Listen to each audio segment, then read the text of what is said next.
están? Hola, ¿cómo estás? Bienvenidos. Bienvenidos, ¿cómo están?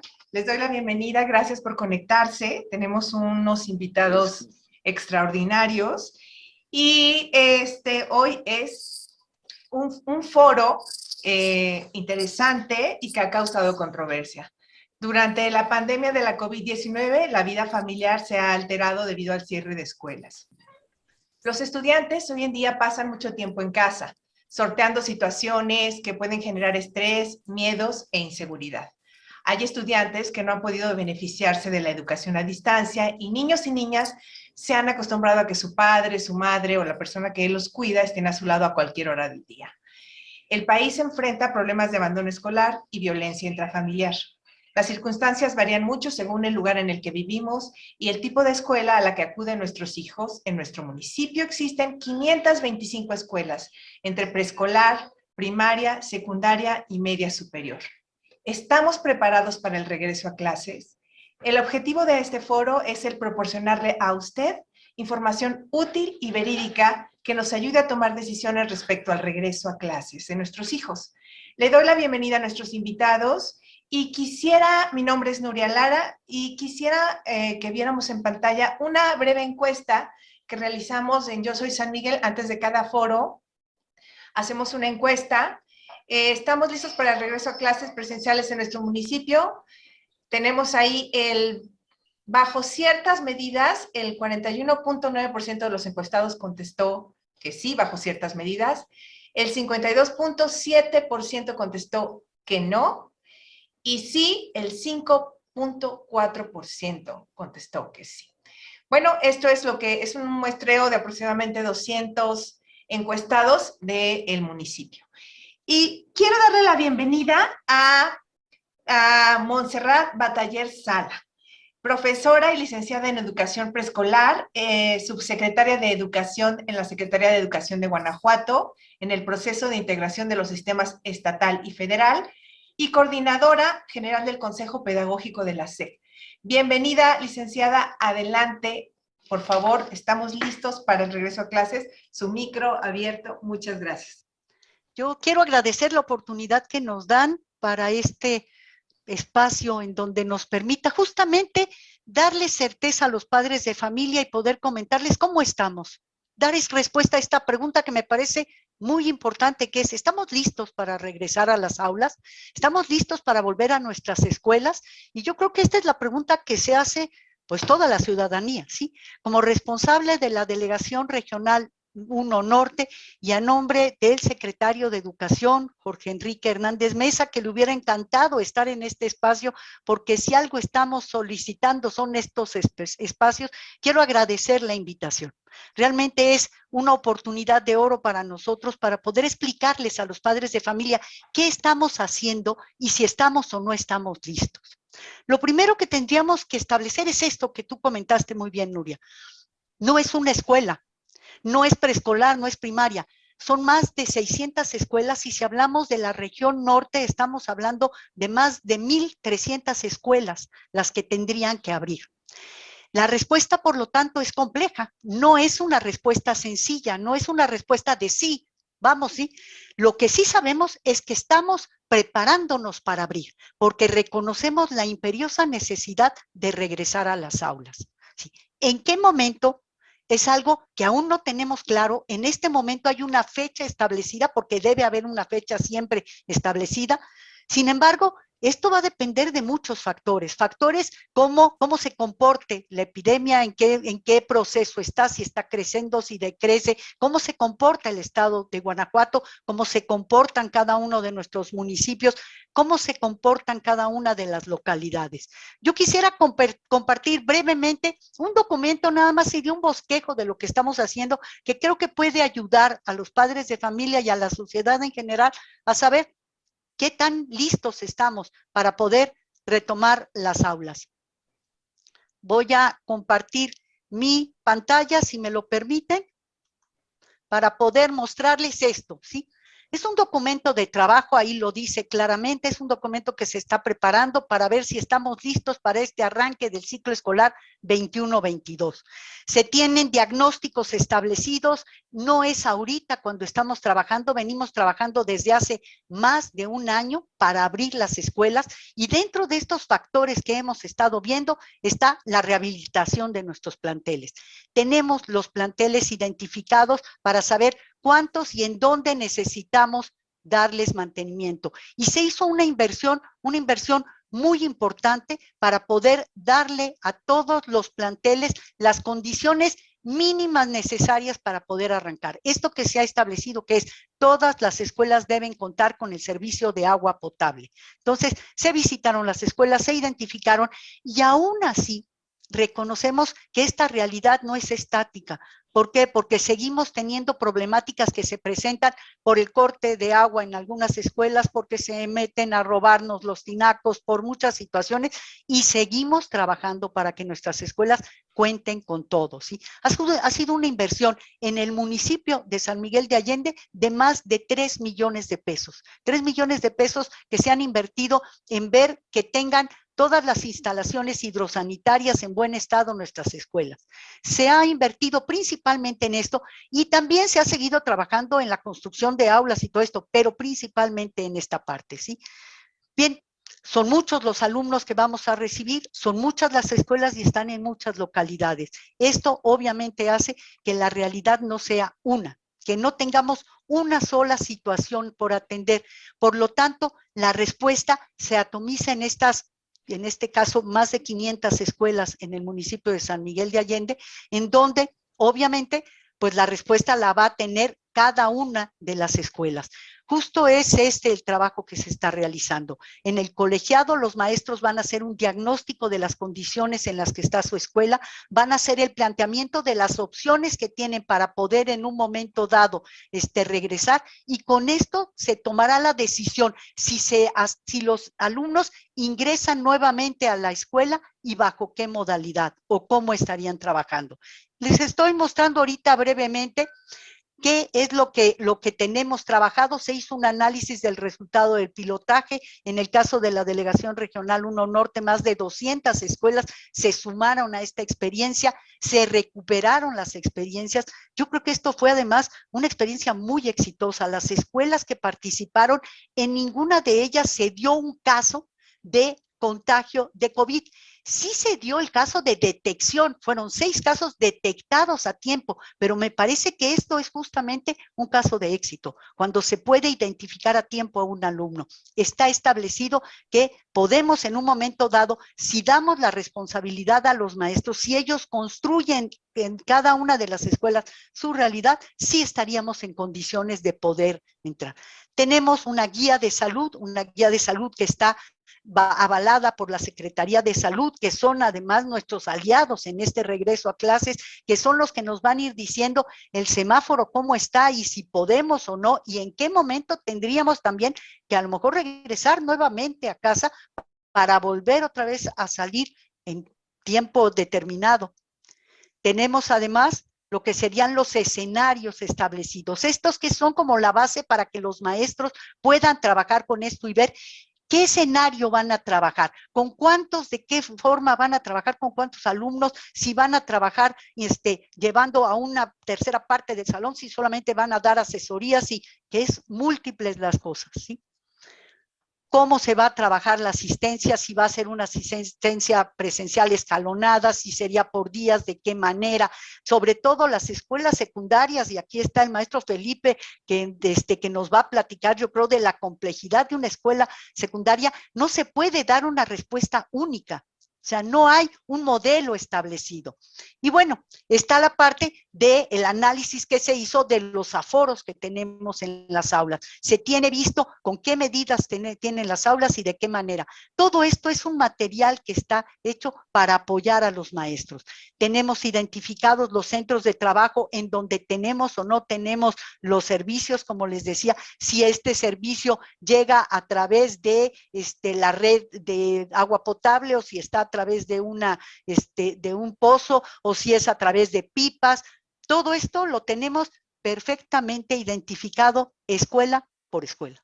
O sea, en cada uno de los centros de trabajo de todo el estado, ¿sí? Entonces, creo que esto nos da la posibilidad de saber que además quienes van a tomar la decisión, una decisión informada y bien analizada junto con padres de familia, van a ser cada una de nuestras escuelas. Cada uno de los centros de trabajo va a tomar la decisión de cómo regresa a clase, ¿sí? De qué manera va a atender a sus alumnos. Tenemos la certeza de que este es el momento en que tenemos que reactivar nuevamente nuestras escuelas, que tenemos nuevamente que acercarnos a nuestra población estudiantil, recuperar a aquellos que perdimos en este camino porque hubo múltiples situaciones que se dieron, ¿sí? Y acercarnos a ellos para decirles aquí estamos, ¿sí? Y estamos para darles el servicio educativo. No sé, no tengo un solo modelo, sino que tenemos un modelo muy probablemente por cada uno de los planteles escolares. Muy bien, licenciada. Estamos monitoreando el que lleguen distintas preguntas. Seguramente habrá preguntas, estoy cierta de ello. Pero en lo que recibimos preguntas, le agradezco su exposición y le pido sea tan amable al doctor Comas, Andreu Comas García, solo quiero, está con nosotros, perfecto, sí. Doctor Andreu Comas, él es profesor, investigador y consultor en enfermedades infecciosas, profesor de la Facultad de Medicina en la Universidad Autónoma de San Luis Potosí y del Centro de Investigación en Ciencias de la Salud y Biomedicina, virólogo y epidemiólogo. Bienvenido, profesor, desde el punto de vista de un virólogo. Pues muchas gracias por la invitación y a mí me da un gusto enorme escuchar las palabras anteriores, porque sí veo una Secretaría de Salud en particular, digo, una Secretaría de Educación en particular, que está haciendo el trabajo que deben de hacer todas, y dijo al final algo muy clave, muy importante, que no hay un modelo único, que tiene que, en pocas palabras, tiene que adaptarse todo a cada escuela, a cada situación social, a cada contexto. Tenemos que volver a clases, es imperativo. México ha perdido demasiado en educación a comparación de otros países. Al principio nos vendieron que regresar a clases era el apocalipsis, y no es verdad. El resto del mundo ha perdido, digo, a números globales, según la UNICEF, un tercio del ciclo escolar. Y justamente ayer publicábamos en el blog de educación de Nexos, el doctor Rafael Bojalil y un servidor, 30 puntos esenciales basados en la ciencia, basados en protocolos que han funcionado en México, basados con protocolos que han funcionado en otras partes del mundo y conociendo al virus para poder funcionar. Es necesario, sí, debemos de regresar a clase, podemos, sí, pero no puede ser un regreso único, sincrónico, para nada. ¿Por qué? Porque hay que empezar con que la epidemia en cada estado, en cada ciudad va en diferentes fases y en diferentes momentos, y para poder regresar a clases tenemos que esperar la bajada de esta tercera ola y que se haya un descenso sostenido, continuo, donde el riesgo de rebrote sea muy bajo. Entonces, esa es la primera, el primer requisito. El segundo es que toda escuela debe tener su protocolo, y tener un protocolo no lo puedes armar e implementar de la noche a la mañana. O sea, las escuelas que hoy por hoy tienen protocolos ya llevan semanas o meses trabajando. La escuela que el día de hoy quiere instalar un protocolo, pues va a tardar. La otra cosa muy importante es que sean protocolos en donde se capacite a papás, a maestros y alumnos para que entiendan el porqué de cada parte del protocolo, y existe este vínculo muy importante de comunión social. O sea, la sociedad tiene que entender que tiene que trabajar junto con los maestros, junto con la escuela en general, para poder sacar el protocolo en adelante. Debe de haber honestidad de todas las partes. Siempre lo digo yo, para que una escuela pueda abrir segura, necesitamos de un triángulo de tres partes fundamentales. Uno es el entendimiento de los padres, el entendimiento de los profesores, y que la escuela tenga las capacidades. Entonces, sí se puede, podemos tener escuelas seguras. Simplemente retomo el ejemplo de Abre mi Escuela, que habló en 13,000, pero en 3 estados, 23,000 escuelas públicas y privadas, 980,000 alumnos, y la tasa de ataque fue del 0.01%. Y esos casos, poquitos casos que hubo, se dieron el contagio fuera de las escuelas y no hubo transmisión dentro de las escuelas. Aquí en San Luis Potosí, con el programa Virus Universitario, abrimos una de las comunidades más pobres que tiene San Luis Potosí capital, que se llama Milpillas, abrimos todo un sistema de educación comunitaria y la tasa de contagio en el colegio fue 0. Pero eso no solo el resultado importante de ahí. Al educar a la escuela, se educó a la población y la tasa de contagio de Milpillas de abril a principios de julio fue 0. Esa comunidad no tuvo COVID. ¿Por qué? Porque se logró educar. Entonces, tampoco es verdad que se necesiten protocolos millonarios para que las escuelas puedan funcionar.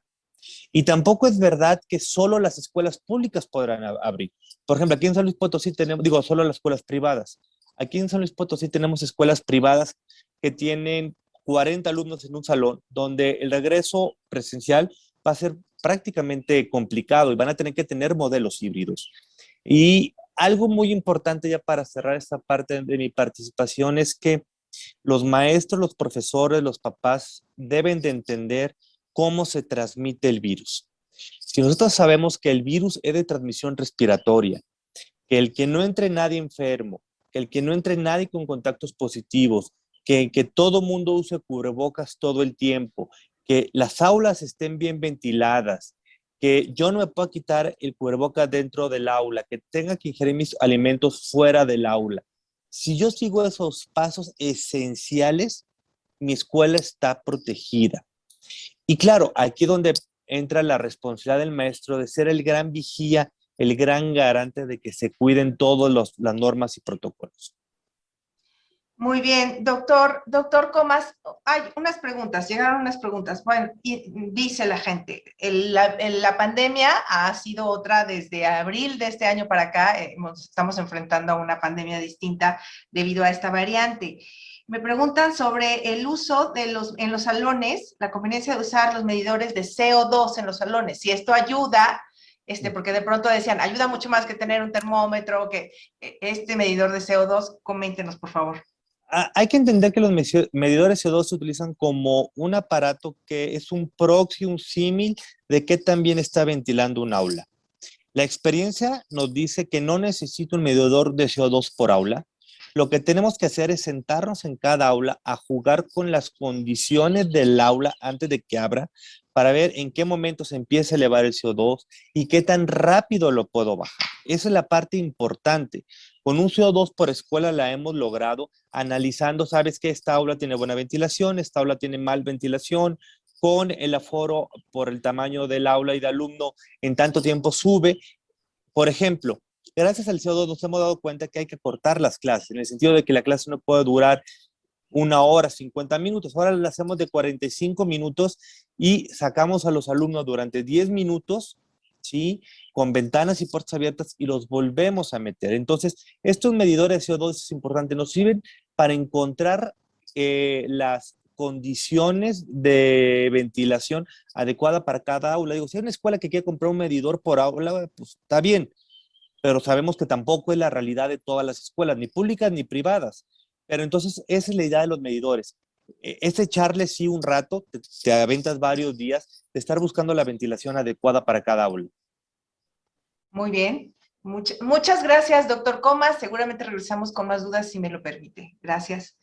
Y yo le quiero dar la bienvenida a María Guadalupe Méndez Gómez. Ella es licenciada en Psicología Educativa por la UNAM y ella es directora general de Carrusel, Institución de Educación Preescolar y de la primaria Atabal. Bienvenida, María Guadalupe. Adelante. Muchísimas gracias. La verdad que es un placer estar aquí. Estoy emocionada y sobre todo también de escuchar a la licenciada batallar y al doctor Comas. Yo creo que eso, este compartir que ellos nos ofrecen, nos da también un apoyo a las escuelas que estamos listas para abrir y queremos, por supuesto, sentirnos respaldados. Esto yo creo que es muy importante y hacer comunidad. Así es que muchísimas gracias por la invitación y gracias a ustedes también por estar aquí. Y bueno, voy a compartir una breve presentación. Permítame aquí un segundito en lo que la acomodo, que me imagino que ya la están viendo por ahí. Pero bueno, justamente esta pregunta, ¿no? El regreso a clases presenciales y si estamos listos. Y sobre todo pensar en qué necesitan realmente nuestros alumnos, nuestros padres de familia y, bueno, obviamente toda la comunidad educativa. Y justamente, pues, la licenciada Batallar hablaba de que no es único, no es una escuela única ni un modelo único, y también no son familias únicas o hijos únicos, y eso también a veces es más complicado cuando hablamos también de una escuela donde hay una gran diversidad en pensamiento, en situaciones, y eso, bueno, complica la situación. Y bueno, finalmente las familias necesitan lo indispensable, que primero es esa salud física que todos queremos en este momento, pero también la salud emocional, y por ahí también ya lo comentaron, la importancia de que los niños también estén bien emocionalmente, y yo creo que esto es fundamental, y algo que hemos estado viendo es que pues ha habido también una gran afectación en esta área, y tenemos que realmente trabajar en equipo para poder ayudar a nuestros niños y niñas en esta área de lo emocional, y a las familias, a los papás. O sea, por ahí hay comentarios de papás que nos dicen, es que nosotros ya nos brinca el cachete del nervio, ¿no? O sea, también ellos están pasando una situación emocional compleja. Y bueno, yo sabemos que tienen que salir los padres a trabajar. A lo mejor al principio pensamos, bueno, nos quedamos todo el mundo encerrados y ya solución, hay que salir a trabajar, ¿no? Y bueno, de la educación tan importante para lograr también un bienestar general de nuestros alumnos. Y bueno, obviamente la escuela no solamente va a proporcionar esta educación, sino también busca tener este bienestar emocional, social y físico. Y esto, bueno, ¿cómo lo vamos a lograr? Por supuesto, el trabajo en equipo, lo que justamente están comentando los ponentes anteriores, que necesitamos realmente pues confiar en este trabajo de toda una comunidad, ¿no? Los padres de familia, los maestros, fundamental, y también de los niños, que los mismos niños vayan aprendiendo a hacerse responsables de incluso limpiar sus lugares, de toda esta parte en donde cada persona dentro de la escuela tiene que tener esa conciencia, esa capacitación y, por supuesto, todo el conocimiento para poderse cuidar a sí mismo y cuidarse a los demás y cuidarnos en comunidad. Y bueno, ¿esto cómo se va a lograr? También ya lo dijeron, paso a paso, firme y despacio. Sabemos que esto no va a ser de la noche a la mañana. Obviamente no estamos igual que hace un año a lo que estamos en este momento, tampoco en las escuelas. Sabemos que las cosas están complicadas y a lo mejor vemos todo este cambio en la misma pandemia, pero sin embargo, bueno, ahí están quienes pudimos tener ya los comités participativos, que bueno, es una generalidad en las escuelas por todo este apoyo que también nos da la misma Secretaría de Educación Pública, la Secretaría de Salud, y entonces, bueno, el apoyo que nos está de alguna manera también apoyando para que nosotras en las escuelas podamos tener todo listo.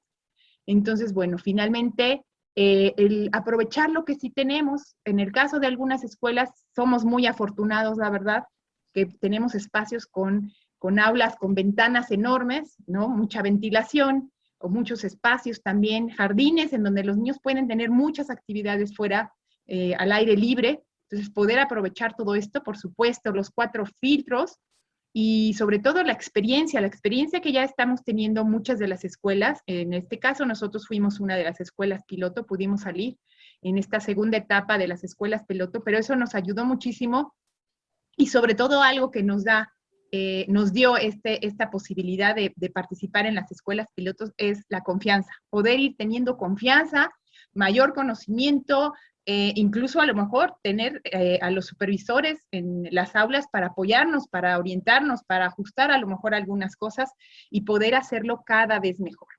Y bueno, también seguir avanzando cada escuela con lo que tenemos también en la cuestión de la tecnología, por ejemplo, para poder ir jugando en esto de estar en presencial, de estar en casa con clases en línea o las clases híbridas. Incluso, ojalá que también pronto en la escuela podamos estar en el aula inmersiva, en donde el maestro pueda estar al mismo tiempo dando su clase y teniendo los monitores o la computadora para que los chicos en casa puedan estar trabajando y que estemos a la par los maestros. Obviamente esto requiere una práctica, así como los maestros al inicio de la pandemia tuvieron que practicar y aprender muchas cosas, pues todavía seguimos en ese camino. Hay que seguir aprendiendo muchísimas cosas más para hacer las cosas mejor y seguir avanzando. Pero lo más importante que tenemos es ese capital humano que con el esfuerzo conjunto creemos y pensamos que podemos darle a nuestros niños lo que necesitan, una educación, un espacio seguro, espacio donde podamos trabajar emocionalmente con ellos, donde se sientan tranquilos. Sabemos que hay mucha violencia, a lo mejor en muchos lados, no solamente fuera en la calle, sino a veces dentro de algunos hogares. Entonces, el espacio para los niños donde puedan hablar, donde puedan comunicar, expresar, es la escuela. Entonces, bueno, todo este esfuerzo creo que lo damos justamente la comunidad. Y bueno, en empatía, en solidaridad y corresponsabilidad, y el eslogan de la escuela es educación con corazón, que podamos poner realmente nuestro corazón, nuestra voluntad y todo lo que podamos, ahora sí que como seres humanos, para que sí, seguramente encontraremos tropezones y algunas cuestiones que tengamos que ir solucionando en la misma práctica, porque así es la vida y así nos está pasando y así nos ha pasado y nos pasó en el peloto y nos seguirá pasando, pero yo creo que si estamos unidos, pues vamos a poder ir sorteando todas estas dificultades. Y bueno, si estamos listos o no, pues sí estamos listos y queremos seguir adelante y buscar darle lo mejor a nuestros niños, a nuestras familias, y que estén bien nuestros maestros, por supuesto, también, algo importante y que nos interesa mucho, y poder dar pasos, aunque sea despacito, y si hay que regresarse de repente a la casa o esperar, pues estar en esa situación también, pero hacer lo mejor que podamos. Entonces, pues muchísimas gracias. Gracias, María. Muchas gracias. Tenemos preguntas. Son para el doctor Comas. Doctor, preguntan, ¿la vacuna CanSino tiene un efecto o dura su protección por 6 meses? ¿Esto es cierto? ¿Qué sucede? Los niños también, los padres de familia preguntan. Esa fue una pregunta del maestro, ahora padres de familia. Nuestros hijos, hay países en los que se están vacunando a los 12 años de edad. Aquí esto no va a suceder. Estamos preocupados porque ellos no están vacunados. Bueno, yendo con la vacuna CanSino, nosotros sabemos que todas las vacunas de una sola dosis inicial, CanSino o Johnson, tarde o temprano van a requerir una segunda dosis. Eso siempre lo hemos sabido por cómo funciona la vacuna. La pregunta que todavía está por dilucidar por parte de los ensayos clínicos es qué tanto tiempo después y qué tanta vacuna hay que poner. Ahora sabemos que a los 6 meses es una buena fecha para ponerles un refuerzo. No es que pierda efectividad, es que todas las vacunas van disminuyendo paulatinamente un poco su función en el cuerpo, y hay algunas que sí requieren un refuerzo, unas cercanas, como Pfizer o AstraZeneca, y otras más lejanas. Entonces ya sabíamos de entrada que sí va a necesitar. Hoy tenemos ya la comprobación y bueno, ya la Secretaría de Educación Pública junto con la Secretaría de Salud tendrá que hacer las gestiones para aplicar la segunda dosis a todas las personas que se le está poniendo la CanSino, pero que estén seguros que hoy por hoy la CanSino les evita, ¿sí? Más del 90% de hospitalizaciones y de mortalidad. Eso es muy importante.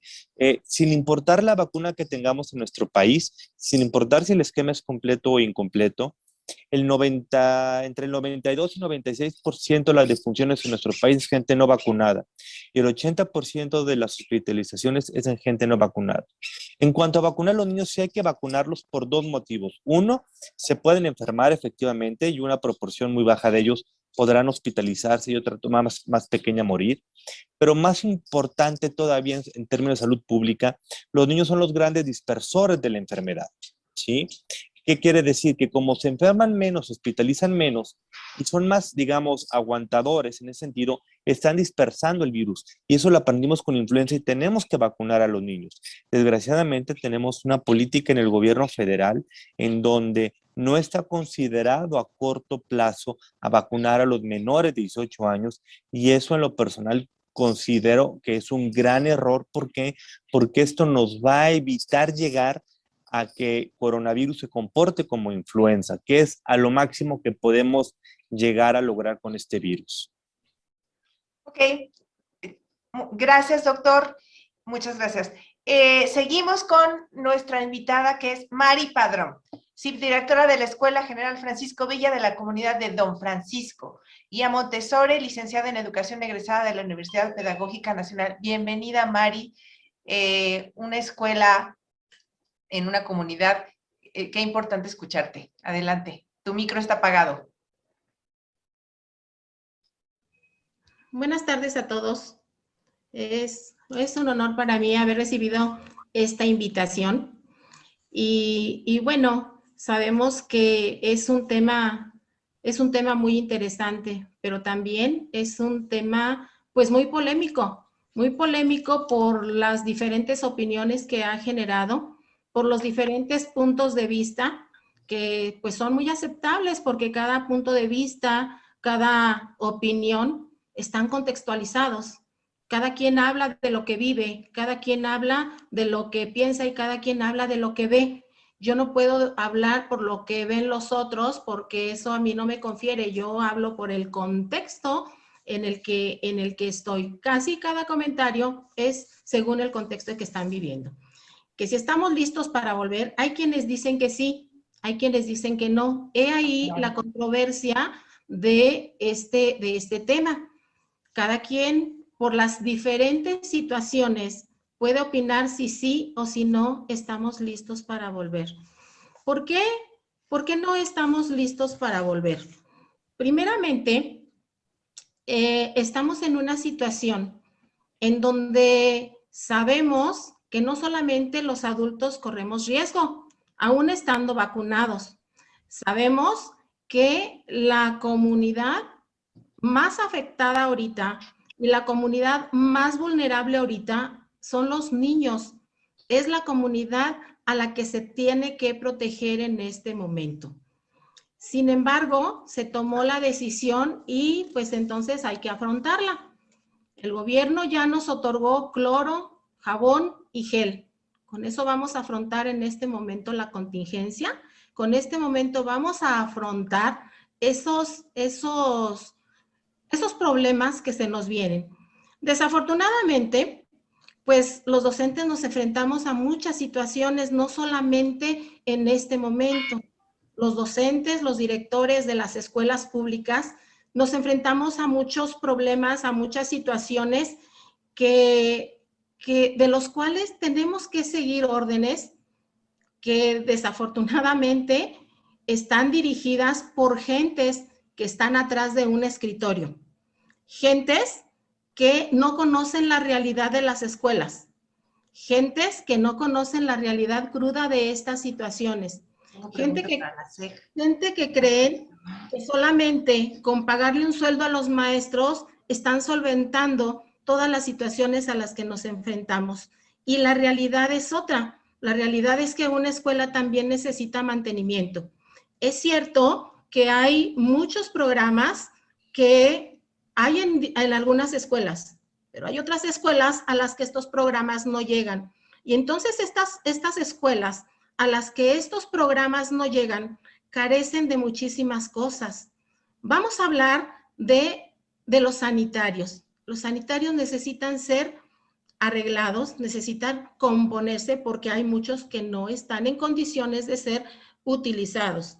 Tenemos también el problema de, hay escuelas rurales que tienen los salones tan pequeños, donde te caben 40, 45 niños apretados, ¿sí? Entonces, también hay escuelas donde todavía los pisos de los salones están en obra negra. Y eso es hablando de infraestructura. También se requieren muchos insumos para hacer limpieza. Estos insumos quiere decir jabón, quiere decir trapeadores, quiere decir escobas, quiere decir bolsas para basura, quiere decir trapos para limpiar, quiere decir muchísimas cosas que se requieren para ese mantenimiento y que el gobierno no ve. El gobierno solamente ve lo de afuera, solamente ve aquello que le llega de refilón, pero no están viendo la realidad. las escuelas tienen que solventar esas situaciones, tener los recursos para poder solventar todo eso. ¿De dónde vienen los recursos? Las escuelas en este momento no tienen recursos para afrontar todo eso. Se les pidió a las escuelas que pidieran a los padres de familia apoyo. Los padres de familia ya empezaron a limpiar las escuelas. Muchos llevaron sus escobas, sus trapeadores, sus trapos, etcétera. Pero fue porque fueron en este momento a hacerlo, pero todos esos insumos se requieren durante todo el ciclo escolar. ¿Quién va a solventar todo eso que las escuelas públicas necesitan? Ahora, aparte de estas situaciones no son de ahora. Estas situaciones han venido desde muchísimo tiempo, mucho tiempo atrás. Y son situaciones que solamente quien está dentro las puede vivir. Quien está afuera ni se imagina. Las que acabo de mencionar son mínimas para todo lo que una escuela pública requiere. Los docentes, es cierto, hay mucha inconformidad entre ¿Cuántos alumnos tienen, Mari? ¿Por qué? ¿Perdón? No, perdón. Sí, Perdón. entre los docentes hay mucha inconformidad. Por eso, porque hay que afrontar esas situaciones que nos dejan a nosotros entre los comentarios de la gente muy, muy mal, porque la gente dice, los docentes no quieren regresar a clases, los docentes son unos flojos, no trabajan, los docentes esto y los docentes lo otro. La verdad la tenemos nosotros que estamos dentro de la escuela, dentro de las aulas y que sabemos la realidad que estamos viviendo. Este tema de si estamos listos para volver, a mí, más que un tema de preocupación por volver a las aulas, a mí me suena como a tema económico-político. ¿Por qué? El gobierno dice que está muy preocupado porque los niños sufren violencia dentro de sus casas. Y sí, a lo mejor algunos sufran violencia, pero no es general. El gobierno también dice que los niños deben lograr los aprendizajes esperados que no se pudieron lograr con la educación a distancia. También dicen que los niños necesitan salud mental y por ello la parte socioemocional. Están enfocando en la parte socioemocional para mejorar la salud mental de los alumnos. Todo eso es verdad, todo eso es cierto. Sin embargo, ¿qué creen? Que hay un punto muy importante que se les olvidó mencionar. Y creo que en este momento que estamos viviendo, que es un momento tan crítico porque lo es, porque sabemos de casos que se han dado, en este momento ese punto importante, sin escuela no hay alumnos. Y el punto más importante para que exista un bienestar integral de los alumnos, ¿qué creen? Es el bienestar físico, la salud física de los niños, que es la que en este momento está en juego. Entonces, claro que vamos a regresar, claro que se tiene que regresar, claro que se tienen que afrontar con lo que tengamos y con lo que podamos, porque es nuestro trabajo y tenemos que volver. Ese bienestar integral se tiene que lograr, pero ese punto importante al gobierno se le olvidó.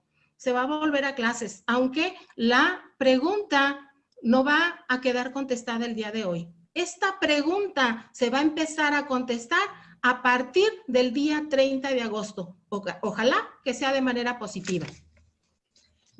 Muchas gracias, Mari. Evidentemente esto es bien importante y solamente vamos a salir adelante con el trabajo en conjunto con la sociedad, solidarizándonos con las escuelas. ¿Cuántos alumnos tiene la escuela Francisco Villa? ¿Cuántos alumnos? Son más de 600 alumnos. Más de 600 alumnos. ¿Y hay agua? ¿Sí hay agua?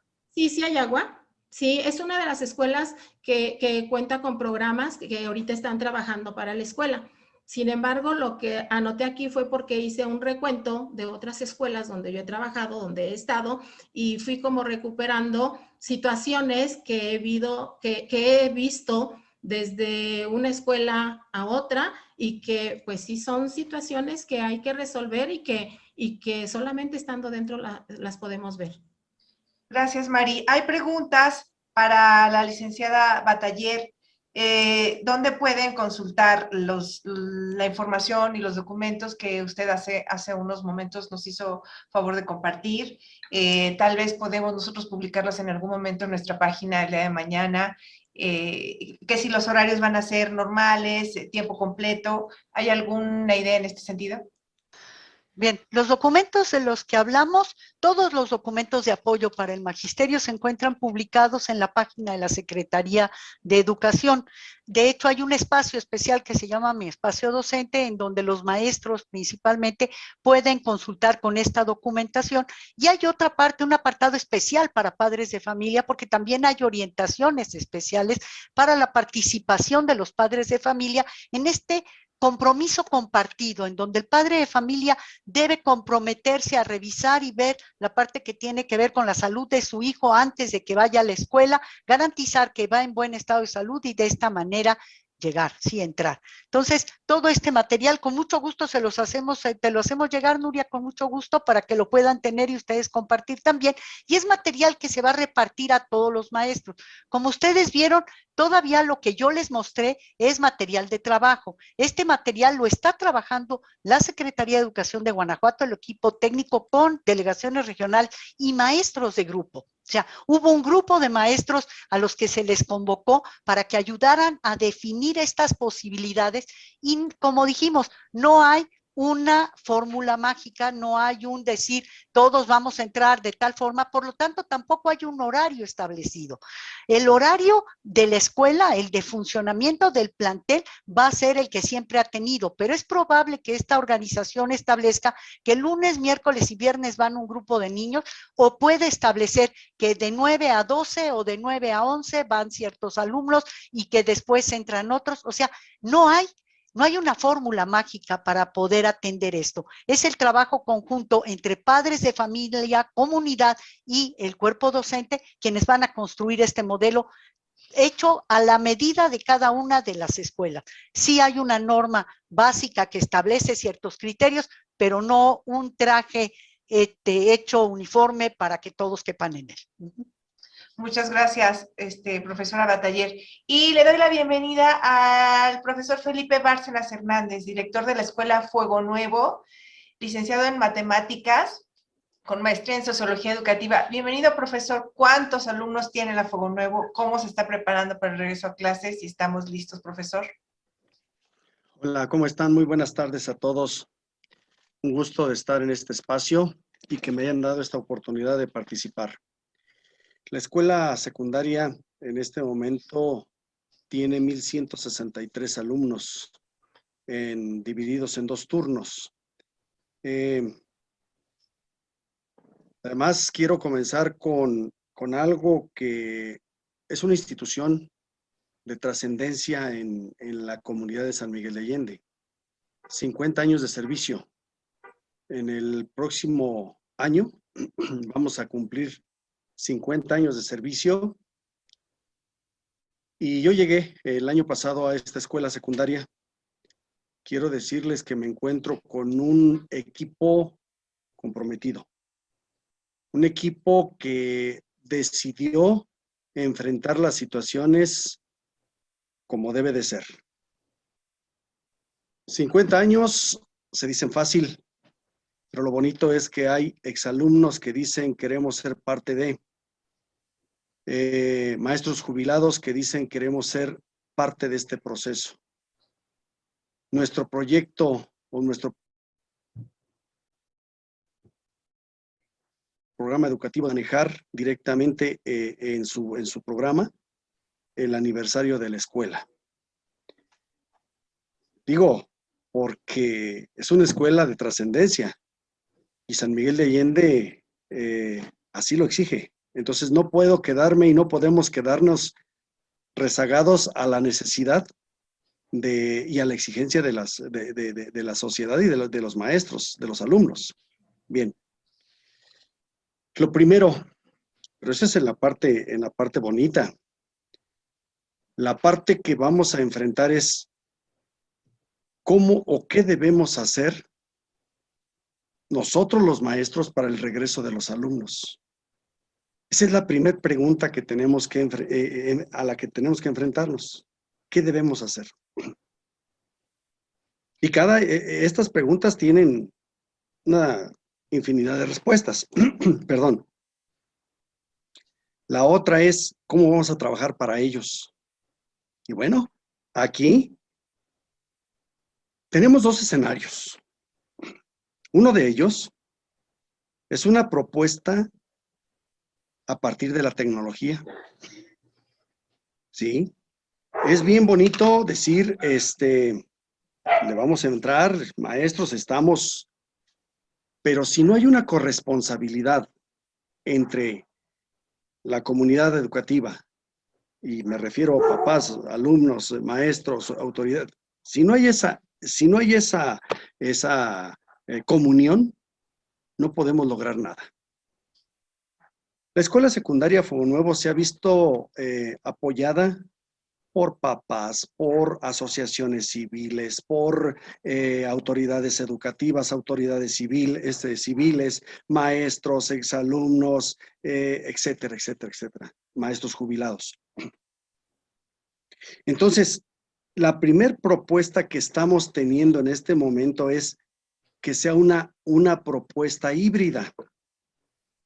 Es decir, si los grupos en este momento están conformados por 35 alumnos, 2 días a la semana asistirán 18 y 2 días más 17, 16, 18, 17, los tenemos equilibrados.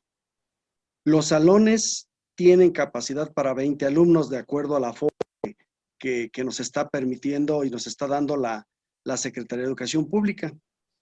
Pero no los vamos a meter los 20, vamos a meter 17 y 18. Es decir, que lunes y jueves irán unos alumnos, martes y viernes otros alumnos, y el día miércoles vamos a atender a los alumnos que más requieran apoyo.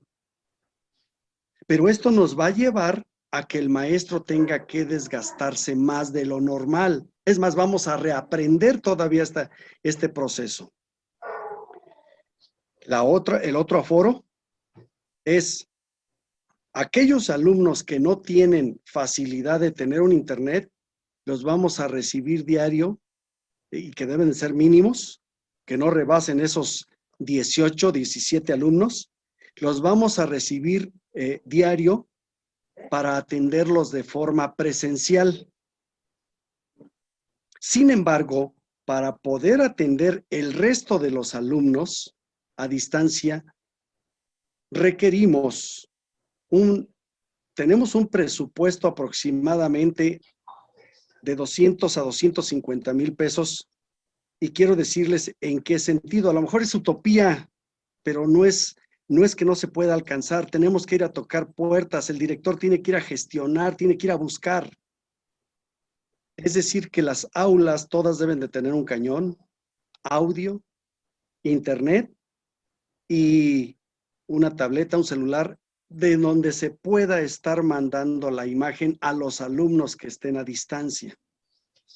Y con esto vamos a facilitar que el docente dé su clase en su módulo que corresponde sin desgastarlo más de lo que se requiere. Entonces, pero esto tenemos que hacer mucho trabajo. A nadie de nosotros nos dijeron que esto iba a ser fácil. A nadie. Tenemos que enfrentar, tenemos que ser proactivos y tenemos que ir caminando hacia los demás. Ahora, dentro de ese trabajo, sí tenemos que partir de la parte emocional. Nadie puede dar nada de lo que no tiene. Entonces, la parte emocional para nosotros es la prioridad. Después, este año, quiero decirles que esos 58 maestros que tenemos frente a grupo, tenemos una planeación del 100%. Y les quiero decir a ustedes, quienes nos estén escuchando, que todas las planeaciones fueron revisadas por el equipo directivo y la maestra ATP, un equipo muy fuerte que cada 15 días estábamos revisando sus planeaciones, estábamos apoyando, estábamos haciendo seguimiento, estábamos entrando a sus reuniones virtuales e invitando a papás, invitando a alumnos. Hicimos un trabajo muy fuerte. La planeación fue de un 100%. Entonces, en este regreso no puede ser diferente. La planeación tiene que ser el punto de partida para el logro de los aprendizajes esperados. La gestión, toda lo que es gestión escolar, toda la que es la gestión administrativa, todo lo que tenemos que ir a tocar puertas, tenemos que acompañar al maestro, tenemos que trabajar de forma conjunta con autoridades civiles, educativas, asociaciones civiles, etcétera. Entonces, nuestro reto está para que tengamos todo lo referente a el logro al logro de los objetivos. Sí vamos a requerir purificadores, sí vamos a requerir termómetros, filtros, las formas de cómo vamos a entrar, cómo vamos a tener los recesos, cómo vamos a tener las salidas a las tiendas escolares, cómo vamos a tener, en fin. Pero lo importante de esto es que el personal, a quien le quiero mandar desde aquí un reconocimiento a todo el personal Fuego Nuevo, es que está dispuesto al reto. Y sobre eso quiero caminar, y sobre eso no es decirle a la Secretaría, estamos haciendo lo que ustedes nos están, no, estamos trabajando en base a las necesidades de la institución. Y en eso vamos a caminar. Gracias. Muchas gracias, profesor Felipe. Hay dudas para la maestra Bataller. Sabemos que es indispensable confiar en todas las indicaciones de la SEC y de la Secretaría de Salud para el regreso a las aulas y conocen la autorización de 3 horas de la jornada escolar. ¿Se ha pensado en ampliar la jornada de 4 o 5 horas analizando el modelo de las condiciones de cada una de las escuelas, ya que hay alumnos que vienen inclusive de Dolores Hidalgo o de otros lugares lejanos? Es una duda que sí se ha pensado en ampliar. Sí, lo que pasa es que no sé de dónde sale 3 horas. 3 horas es la jornada de educación preescolar y 3 horas fue cuando se manejó la parte de pilotaje. Justo en este pilotaje entramos con mucho cuidado. No se hizo jornada completa ni nada porque había que tener cuidado a la hora de ir experimentando aquí, sí, literalmente, planteando nuevas estrategias y demás. Y entonces fue cuando se les pidió a las escuelas que solo estuvieran durante un tiempo determinado. La realidad es que ahorita se recupera el horario normal de la escuela, pero la permanencia de los alumnos está sujeta a muchos cuidados que hay que tener. Esto que de lo que hablaba hace rato el doctor, que estamos nosotros promoviendo entre el magisterio, que es que hay que ventilar los salones, debe salir, los alumnos deben salir y regresar. En el caso de la secundaria se les está pidiendo que a lo mejor cambien de salón los alumnos para poder justo ventilarse durante ese tiempo que están trabajando. En fin, son una serie de orientaciones que se están dando a conocer apenas, pero en las que no se establece un horario de 2 ni de 3 horas. Esto fue prueba piloto. Ahorita ya las cosas cambian porque entramos ya a la experiencia real de reapertura de nuestros planteles. Gracias, licenciada. Preguntan de esos 30 puntos para el doctor Comas. Él mencionó en su exposición 30 puntos esenciales que había que seguir y conocer y que hoy habían pronunciado. ¿Dónde los podemos encontrar? Quisiéramos en nuestras páginas, en nuestras redes sociales, el día de mañana difundirlos. ¿Esto es posible, doctor? Perdón, le ponen Nexos Educación y ya luego se meten a la página de Nexos Educación y es el primer artículo que está ahí, es el más reciente. Dice el regreso seguro, Andreu Comas y Ivo Jalil. Ahí luego viene, es el primer documento que va a haber. Perfecto, gracias, doctor. Y mañana nos comprometemos a poder publicar esto. Perfecto, gracias. Y bueno, tomando en cuenta esta parte emocional que es prioridad, tenemos a un psicólogo Él es el doctor Jesús Vaca. Él es profesor, doctor en psicoanálisis y filosofía de la cultura por la Universidad Complutense, es profesor de el Tecnológico de Monterrey y líder nacional de atracción de profesores para el Tecnológico de Monterrey. Él no está en vivo, nos grabó algo breve y le pido que sea tan amable producción de que lo escuchemos. Gracias, doctor Vaca.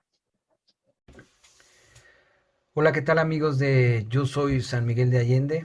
Mi nombre es Jesús Vaca y me han invitado a conversar con ustedes acerca de las implicaciones desde el punto de vista emocional, desde el punto de vista social que tiene el regreso a clases después de esta pandemia tan larga. Yo, en primer lugar, quiero decirles que les pido una disculpa por no estar con ustedes en vivo, ¿verdad? Pero justo a la hora que me invitaban, tengo ya un compromiso académico que no puedo mover y por eso les dejo este video. Yo tengo 4 puntos acerca del tema que van a discutir hoy desde el punto de vista psicológico, no solamente de los individuos, sino también de las familias, acerca de lo que implica este regreso. Y voy a ellos directamente. En primer lugar, el primer punto que yo quiero poner en la mesa es que en todo lo que tiene que ver con la pandemia, en todo, desde lo político, lo económico, las posturas de salud o las iniciativas que se han hecho de salud, etcétera, no hay una sola, es decir, todo ha sido un ensayo. No hay una sola postura ideal que podamos decir, esta es la que hay que tomar, ¿verdad? Ni en lo económico, ni en el tema de gobierno, ni en el tema de salud, ni en el tema de cómo tratar a los hospitalizados, en fin, los tratamientos, en el tema psicológico tampoco. En fin, es un fenómeno global con una serie de variables interminables y no con muy pocas conclusiones que nos puedan decir esto es lo que hay que hacer. Y lo mismo pasa en las familias. Es decir, esa diversidad de impacto que tiene esta pandemia en todos esos ámbitos, también lo tiene en las familias. Entonces, hay familias que cursan con una situación, con un desarrollo probablemente amoroso, probablemente de mucha unión, y sobre de eso cae la pandemia. Pero hay familias que están probablemente pasando por procesos de separación, por duelos, y sobre de eso cae la pandemia. Hay familias que a raíz de la pandemia tuvieron que separarse, tuvieron que hacer modificaciones por una cuestión logística, económica. Hay gente que perdió el trabajo, hay gente que tuvieron que separarse incluso por cuestiones de salud. Hay familias que ni se enteraron de la pandemia, porque resulta que el proveedor o los proveedores pues trabajan en un banco o trabajan en un mercado y pues ahí hay que ir de todos modos todos los días, y que incluso ya se acostumbraron y ya le perdieron miedo al virus, si es que algún día lo tuvieron, porque pues todos los días interactúan con dinero, etcétera, y ya vieron cómo hacerle y traen el cubrebocas, etcétera, ¿no? Hay familias en donde sufrieron la enfermedad o incluso hubo algún fallecido y pues también ellos han tenido que moverse a raíz de eso. Hay familias que creen en la vacuna, hay familias que no creen en la vacuna. En fin, no hay una sola forma de hacer un acercamiento a este problema desde el punto de vista social, familiar, que nos permitiera hacer como una guía y recomendaciones paso 1, paso 2 o paso 3. Ese es mi punto de vista. Lo que yo sí creo es que cada familia necesita cosas diferentes y lo necesita a gritos o con una demanda bastante fuerte, ¿no? Y entonces lo primero que tenemos que aprender de la pandemia es que no hay una pandemia. La pandemia es la mezcla de todas estas variables juntas, todas estas posibilidades, tragedias, ignorancias, irresponsabilidades, responsabilidades, etcétera, ¿no? Y eso es muy importante porque, fíjense, desde el punto de vista económico, pues hay indicadores. desde el punto de vista de salud hay indicadores, sabemos cuántos contagios hay, todos los días nos bombardean, pero desde el punto de vista emocional no hay indicadores. Es decir, si hubiera un termómetro similar, imagínense, eso pasa en el ámbito psicológico o social, antropológico todo el tiempo. Eh, eh, Imagínense qué padre que tuviéramos un indicador, un número que dijera cómo está la salud mental o cómo está la armonía o cómo está la asertividad en las familias con respecto a antes y después de la pandemia. Pues no hay eso y es prácticamente imposible, incluso insensato plantearlo. Pero lo que sí hay es que eh, todas esas historias van a venir a convivir en el salón de clases a partir de la próxima semana o cuando empiecen las clases. Es decir, tenemos que entender que el salón de clases, la escuela como área pública, es un lugar en donde van a convivir todas estas historias y todas estas necesidades. Y en ese sentido, desde el punto de vista psicológico o desde el punto de vista del psicoterapeuta, digamos, o desde un punto de vista psicoterapéutico, esas necesidades tienen su dignidad propia, es decir, tienen su valor, ¿no? En el sentido de una familia necesita que ya los niños salgan porque de verdad es imposible tenerlos en casa más tiempo. ¿Por qué? Porque hay un enfermo, porque no hay dinero, porque hay una situación de, ¿no? Incluso por cuestiones de otro tipo, no sé, legales, lo que ustedes quieran. Y estos niños van a venir a la escuela y ahí van a convivir. Entonces, yo no intento con esto darles una recomendación, sino darles una visión de cómo lo veo yo, ¿verdad? Y esos significados y esos valores que van a estar en el salón de clases son con lo que vamos a convivir. Entonces, mi visión es que la forma en cómo abordar esto es teniendo mucho respeto de qué. Bueno, sí de cuidar, o sea, por siendo un lugar público no podemos venir a poner mi necesidad emocional por encima de los acuerdos globales de gobierno, de cuidado, de sana distancia, etcétera. Eh, pero sí, una vez cuidando eso, dejar que las cosas pasen, dejar que los niños se expresen, dejar que el niño que siente ansiedad de separación, bueno, pues ayudarle como estando atento, estando escuchando y tratando de buscar ayuda si fuera necesario. El niño que al contrario lo que quiere es salir a jugar con otros niños, dejarlo que juegue con otros niños. El niño que viene muy triste porque sufrió la pérdida, pues también desde el punto de vista de los docentes estar muy abiertos. Es un laboratorio social de diversidad de emociones. De por sí un salón de clases ya lo es en situaciones normales, ¿verdad? Pero entender que tu pandemia no es la pandemia. Tu pandemia es el valor que tú le has podido dar a esto con base en cómo lo viviste tú y en tu necesidad. Pero la pandemia es la pandemia de todos y esta mezcla de valores y significados. Entonces, insisto, más que recomendación, es plantear que tenemos que estar conscientes de que va a haber muchas pandemias en el salón de clases y que todas tienen cabida. Y que desde el punto de vista emocional de los niños y de las familias es muy importante que se les pueda desplegar, que tengan un espacio para que este regreso a clases sirva socialmente para poder satisfacer esas necesidades. Y hay un tema central que no está abordado, que es la poca información que tenemos acerca de la no vacunación en niños. Los niños no están vacunados, ni van a estarlo. Entonces los adultos vacunados mandamos a nuestros hijos pensando que parece que no les hace mucho efecto, pero hay que tener en cuenta que tenemos poca información. Entonces seguir muy bien las recomendaciones y dejar que cada familia, cada persona pueda vivir en este regreso a clases el cubrir sus necesidades emocionales de la manera en que mejor lo necesiten. Y ese es mi punto de vista. Espero que les sirva y les deseo que vaya muy bien esta sesión del día de hoy y a la orden para cuando lo requieran. Gracias.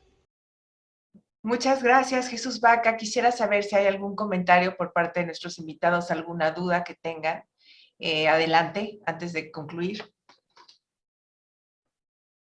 Yo un comentario, si me lo permites, Nuria. Sí, me parece que coincidimos y yo me siento, la verdad, muy orgullosa nuevamente de mis maestros. Digo que son míos porque son mis compañeros de trabajo, son mi equipo de trabajo. Me siento muy orgullosa de la forma en cómo enfrentan estas preocupaciones planteadas por la maestra Mari, que son muy legítimas, que son parte de lo que en el colegiado se tiene que reflexionar en cada escuela. ¿Cómo están nuestros sanitarios? ¿Qué pasa con el agua?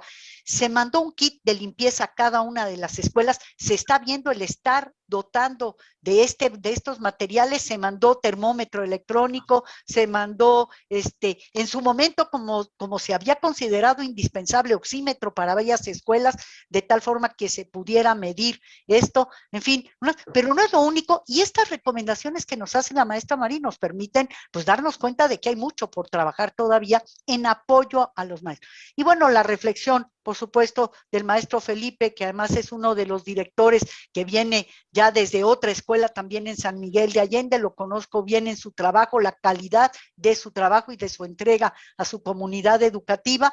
Y bueno, de esto se trata, justamente, de que cada uno de estos colegiados se sienten a reflexionar sobre cómo enfrentamos esta atención y este regreso a las aulas.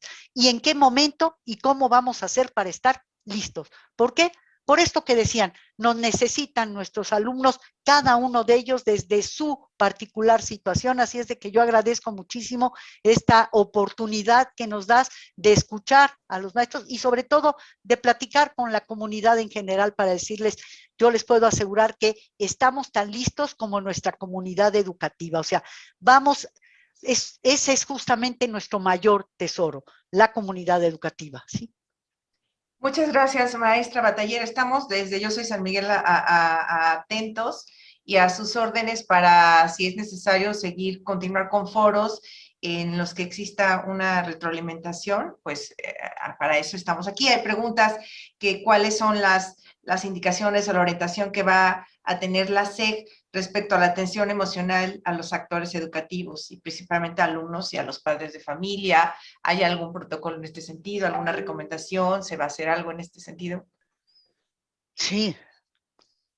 Tenemos un área especial, de hecho ya he estado trabajando muy de cerca con las escuelas, el área que trabaja justamente esto, que es la parte de convivencia, ir acercándose a los maestros, se trabajó también con la salud emocional de nuestros docentes, porque también ellos enfrentan pues temores, enfrentan situaciones personales y sí, se está preparando, hay toda una estrategia de apoyo a los planteles escolares para poder apoyar a los maestros y a los alumnos en este sentido.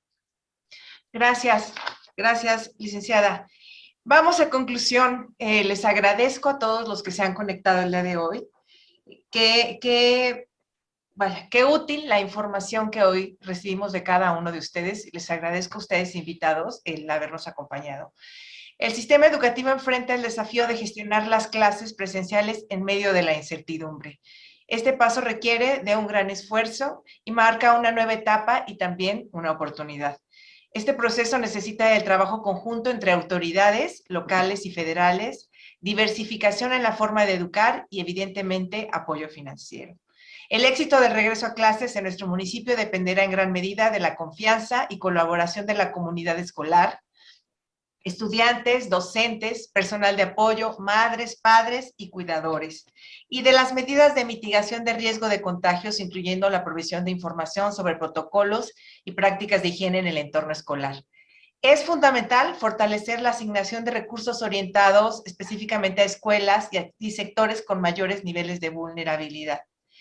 Nos corresponde a todos trabajar para lograr la solidaridad comunitaria donde exista compromiso para evitar la transmisión y desde nuestras trincheras apoyar económica y moralmente a estas escuelas que lo necesitan. Y hoy los invitamos a apoyar a la Escuela Rural de la Comunidad de Don Francisco, a Mari Padrón, que nos platicó aquí generosamente todas las necesidades de la escuela, y existe la necesidad de termómetros, tapas para los inodoros, botes de basura de palanca de pie, atomizadores simples, cubrebocas, caretas, servilletas de papel, bolsas jumbo para recolección de basura, pintura de aceite para la señalética de amarillo tráfico, jabón en polvo y franelas. La escuela de la comunidad de Don Francisco nos necesita, si usted que nos está escuchando, nos está viendo, puede apoyar con alguno de estos materiales que enlistamos, le pedimos que se ponga en contacto con Yo Soy San Miguel, nuestra página y nuestras redes están ahí, aquí en la página de Facebook, puede mandarnos mensaje, y tenemos que hacer comunidad y ayudarnos entre todos. Y esperemos que tengamos una buena respuesta en este sentido. Mañana seguiremos difundiendo la necesidad de la escuela para que nos contacten. Muchas gracias. Este es nuestro 9º foro. Todos y cada uno han sido planeados para construir ciudadanía informada. Agradecemos profundamente a toda nuestra audiencia y les invitamos a seguir nuestras transmisiones a nombre de todo el equipo. Muchas gracias. En nuestras redes sociales y aquí en esta página viene nuestro teléfono de WhatsApp para que se pongan en contacto con nosotros y apoyar a nuestras escuelas, a nuestros niños y a nuestros maestros. Gracias. Yo soy San Miguel de Allende. Gracias.